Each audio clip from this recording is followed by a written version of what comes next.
All right, everybody. Thanks so much for tuning in to the WTCF podcast. It's Charlie here hanging out at the basement and wanted to spend a little bit of time talking about the intention from last week. So, just this last week for the podcast and everything else, I posted a video about my ability that I gained and lost 7 pounds in a day and just kind of speaking to what that was within my journey. So, again, I'm still working on my cut and very, very slowly, of course. So I'm just kind of backing down on a few things like um, the extra candy and stuff that I could have. Again, actively looking for more sources of protein to kind of make sure that I re up on that. With the holiday season, you eat a lot of carbs. So I wanted to go ahead and work on that too. And let's go ahead and get into the intention. So that's the quick, fun update. Uh, the intention goes, I do not pray for an easy life. I pray for the strength to endure a difficult one. And a lot of people will think the phrase is from Bruce Lee. Maybe it is, maybe it isn't. Wherever it comes from, I just think it's a good quote. And it helps me really process some of the things that I go through my regular days. So if I don't pray for an easier life, I pray for the strength to endure a difficult one. So it's not just to make sure my problems go away, but to get a better understanding of my problems and to spend some time developing into the person that I want to be and using that to develop a growth mindset. So I've heard that word thrown around a lot in the last like couple of years, growth mindset, having a growth mindset. And I get the sentiment. I always mix that word up with sediment, which I guess is dirt. Sentiment is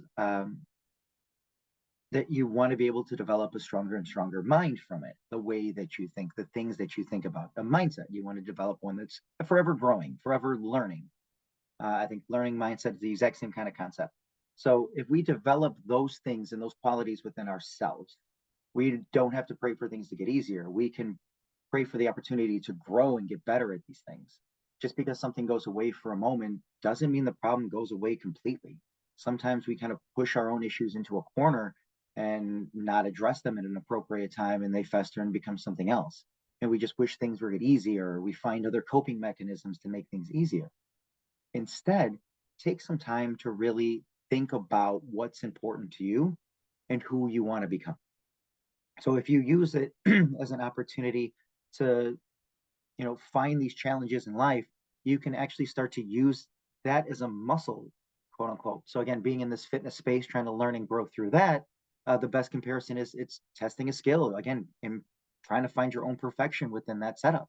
So getting a muscle to flex and extend, making sure a joint rotates or moves properly, and just getting a better understanding of your body that can be found in the same notion of like, hey, if I'm able to endure and able to learn and able to grow, that I'll continue to get better and better and better at it. And from that, I can create a domino effect. So one small thing continues to kind of build and build and build. It's like they ran it for like mattresses a couple of years ago. They took a very small domino, flicked it over, and the dominoes kept getting bigger until it was mattresses, and then it knocked down something really big. So again, building that momentum, that domino effect. There's a lot of power in it. So a really good opportunity to grow and to learn from that. Um, what I also went ahead and tried to learn from is that I welcome the things that are really difficult, like in my life. I really try to take a moment to understand things like that obstacle is the way. There's a reason that I feel towards these things that I feel, and there's a reason that I behave the way that I behave, and those are things that I can control. So I want to go ahead and learn to grow and deal with things that are really difficult because as we age, sometimes the things in our life get really, really difficult. I work with tons of people who are like, I'm just getting old. And it's like, you just turned 30. I'm about to turn 40. Like, I feel pretty good. I got little minor stuff that's going on. The shoulder is almost all the way back to normal. Just felt off, a little off. Couldn't push it, but separate story. But I don't wish for that to get easier. I wish to kind of grow and understand how does my shoulder move, develop, and work. And then I can grow and learn and develop from there. So hopefully this is something that you can spend a few minutes listening to that gives you a bit of insight on, just some of the things that are thought about through We the Collective. Again, over in Forest Park, great space with yoga and weightlifting. Everyone should go ahead and check it out. Good luck.